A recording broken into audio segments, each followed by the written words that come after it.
Selamat pagi kepada Profesor, Dokter, dan teman-teman sejawat sekalian. Perkenalkan, saya Feni Gunawan.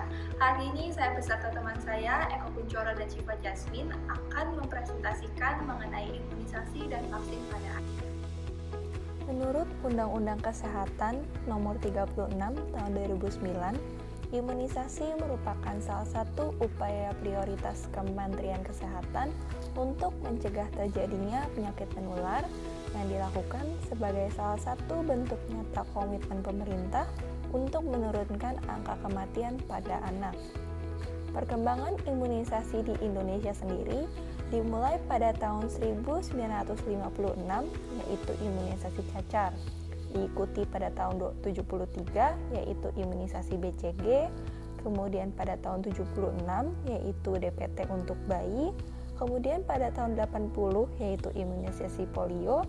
Tahun 82, yaitu campak. Kemudian pada tahun 97, yaitu imunisasi hepatitis B. Pada tahun 2004, introduksi DPT dengan HB, dan 2007 terdapat DPT maupun HB di seluruh Indonesia. Kemudian pada tahun 2014, introduksi daripada vaksin DPT HB dan juga HIB atau biasa yang disebut pentavalen di seluruh provinsi. Berdasarkan data Riskesdas 2018, cakupan imunisasi dasar lengkap pada anak umur 12 hingga 23 bulan menurut provinsi pada tahun 2013 di angka 59,2 dan pada tahun 2018 di angka 57,9. Kedua angka ini didapatkan belum memenuhi target yaitu 93%. Sedangkan cakupan imunisasi lanjutan pada anak umur 24 hingga 35 bulan menurut provinsi didapatkan pada DPT, HB ataupun pentavalen lanjutan di angka 39,4 dan untuk campak lanjutan di angka 38,3. Jadwal imunisasi anak umur 0-18 tahun berdasarkan rekomendasi Ikatan Dokter Anak Indonesia tahun 2020 sebagai berikut dengan imunisasi dasar yaitu hepatitis B, polio BCG, DTP maupun HIB serta adanya campak. Sebelum kita lakukan pemberian vaksin maupun imunisasi, pertama kita harus memberikan sapa maupun perkenalan pada pasien maupun pengantar daripada pasien. Yang kedua, kita juga harus menanyakan identitas daripada pasien, daripada nama, usia, alamat, tanggal pemberian vaksin pada hari ini, kemudian apakah jarak antara vaksin yang sekarang dan sebelumnya sudah waktunya yang tepat, dan waktu imunisasi berdasarkan buku KMS. Yang ketiga, kita lakukan penilaian pada pasien, apakah sudah waktunya diberikan vaksin, kemudian dosis daripada vaksin, serta apakah ada kontraindikasi atau tidak. Dan yang terakhir, kita lakukan informasi kepada pasien mengenai apa tindakan yang dilakukan hari ini, vaksin atau imunisasi jenis apa, dan jika ada, kita beritahukan juga apakah adanya efek samping. Untuk pemberian vaksin, ada yang melalui intramuskular, intrakutan, subkutan, maupun oral. Untuk hepatitis B, itu diberikan 0,5 ml secara intramuskular di paha. Untuk BCG, diberikan 0,05 ml secara intrakutan di lengan kanan atas. Untuk polio, itu diberikan 2 tetes melalui oral. Untuk DPT, HB dan HIB diberikan 0,5 ml secara intramuskular.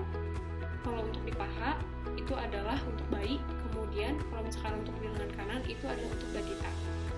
Untuk campak diberikan 0,5 ml secara subkutan di lengan kiri atas. Untuk DT, TD, dan TT diberikan 0,5 ml secara intramuskular di lengan kiri atas. Sebelum pemberian vaksinasi, kita harus selalu menerapkan dan memperhatikan dari prosedur kewaspadaan standar seperti penggunaan APD dan juga kebersihan tangan. Nah, untuk kebersihan tangan sendiri, WHO menyarankan untuk melakukan cuci tangan menggunakan 6 langkah dan pada saat 5 momen. Nah, momen-momen tersebut adalah yang pertama sebelum kontak dengan pasien, yang kedua sebelum tindakan aseptik, yang ketiga itu setelah terkena cairan tubuh pasien, keempat setelah kontak dengan pasien, dan juga yang kelima adalah setelah kontak dengan lingkungan pasien. Beberapa hal yang perlu diperhatikan dalam prosedur vaksinasi yang pertama itu adalah penyimpanan dan pembawaan vaksin. Nah, ini pastikan rantai dingin dari vaksin tetap terjaga. Yang kedua, perhatikan dari label dari vaksin dan pelarut vaksin. Nah, ini apakah sesuai dengan yang akan diberikan atau tidak. Yang selanjutnya adalah cek tanggal kadaluarsa. Dan yang keempat, cek VVM atau Vaksin File Monitor. Nah, ini merupakan tanda apakah vaksin masih baik digunakan atau tidak. Nah, ini biasanya itu ada lingkaran yang di tengahnya ada persegi 4. Nah, dilihat apakah warna dari segi 4-nya masih lebih cerah dari warna lingkarannya atau tidak. Nah, jika masih cerah artinya masih baik untuk digunakan, sedangkan jika sudah lebih gelap tandanya vaksin tidak baik untuk digunakan. Nah, selanjutnya juga pastikan jenis alat suntik apa yang akan digunakan. Apakah itu berupa alat suntik disposable syringe, atau ada juga yang auto disable syringe, atau ada yang vaksin-vaksin tertentu yang dia menggunakan prefilled injection device, atau vaksin dan jarum suntiknya itu sudah menyatu, jadi langsung digunakan. Yang diperlukan untuk imunisasi ada vaksinnya sendiri, kemudian alat suntik. Nah, ini bisa yang syringe dan needle-nya sudah terpasang atau yang terpisah, tapi disarankan yang sifatnya auto disable syringe. Nah, kemudian juga diperhatikan dari kapasitas dari syringe-nya berapa cc. Nah, ini disesuaikan dengan kebutuhan vaksin apa yang akan disuntikan. Nah, kemudian untuk jarumnya sendiri juga kita perhatikan dari ukurannya. Nah, ini biasanya berupa angka dan diakhiri dengan huruf G. Nah, ini disesuaikan dengan lokasi titik penyuntikan akan seperti apa penyuntikannya. Selanjutnya ada alcohol swab, ada plaster, ada sarung tangan. Nah, dan juga dapat ditambahkan ada dari bengkok, kemudian dari tempat sampah untuk limbah setelah imunisasi, dan juga ada safety box untuk limbah-limbah yang tajam. Pemberian vaksin yang pertama yaitu oral polio vaksin. Pertama, kita minta ibu untuk memegang bayinya dengan kepala tertopang dan agak mendongak. Dagu dan pipi bayi juga harus kering. Buka mulut bayi secara halus dengan cara ibu jari dagu lalu turunkan lahang. Lalu teteskan 2 tetes vaksin ke lidah bayi dan jangan sampai dropper vaksin tersentuh oleh bayi. Selain itu, kita juga perlu mengedukasikan kepada ibu mengenai vaksin polio yang berikutnya. Polio 1 pada usia 2 bulan, polio 2 usia 3 bulan, polio 3 usia 4 bulan, serta booster polio pada usia 18 bulan. Pemberian vaksin yang kedua yaitu vaksin BCG. Posisikan bayi menyamping pada pangkuan ibu, lalu buka baju bagian lengan atas sampai ke bahu. Bersihkan area yang akan disuntik menggunakan alcohol swab, lalu tunggu hingga kering.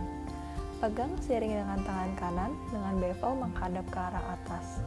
Renggangkan kulit yang akan ditusuk dengan ibu jari dan telunjuknya agar kulitnya ini rata. Kemudian miringkan siring dan needle sekitar 15 derajat dari kulit bayi. Tusukkan ujung needle ke bawah ketebalan kulit, jangan sampai bengkok, harus lurus agar tidak menembus kulit bagian bawah. Fiksasi ujung siring, tekan pelanjarnya, kemudian masukkan vaksin sebanyak 0,05 ml. Tanda obatnya sudah masuk dengan benar adalah nanti muncul benjolan di tempat bekas suntikannya. Pemberian vaksin pentabio dilakukan dengan pertama-tama memposisikan bayi menyamping, kemudian akan ditusukkan di bagian lateral paha. Direnggangkan dulu kulitnya di bagian yang akan ditusuk. Sebelumnya dibersihkan dulu dengan kapur alkohol, lalu ditusukkan siringe 90 derajat intramuskular. Jangan secara perlahan karena akan menyakitkan. Kemudian ditutup dengan kapas.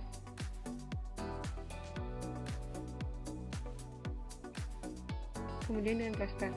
Untuk dosis yang diberikan adalah 0,5 ml.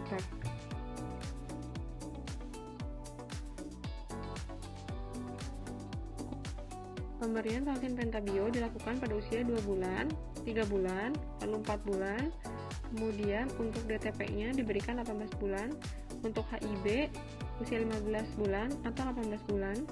Kemudian untuk DTP diulangi pada usia 5 tahun, lalu untuk TD atau TDAP di usia 10 atau 12 tahun, kemudian 18 tahun diberikan TD. Pemberian vaksin campak dilakukan dengan posisi bayi menyamping pada pangkuan ibu. Kemudian lengan bayi dipegang, kemudian cubit kulit lengan di bagian yang akan ditusuk. Tusuk dengan cepat pada kulit yang tercubit dengan sudut 45 derajat.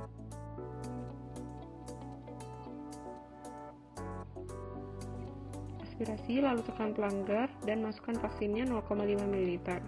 Tutup dengan kapas terlebih dahulu. Lalu tutup dengan plester.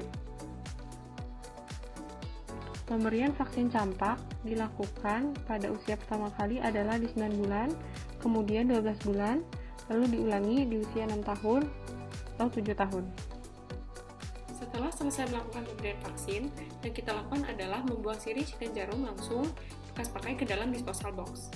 Nah, jangan merikap jarum atau memisahkan jarum dari syringe. Ketika disposal box sudah penuh, maka dibakar. Kemudian kubur sisa pembakarannya. Setelah selesai semuanya, maka kita lakukan yang terakhir adalah pencatatan tanggal dan waktu imunisasi selanjutnya.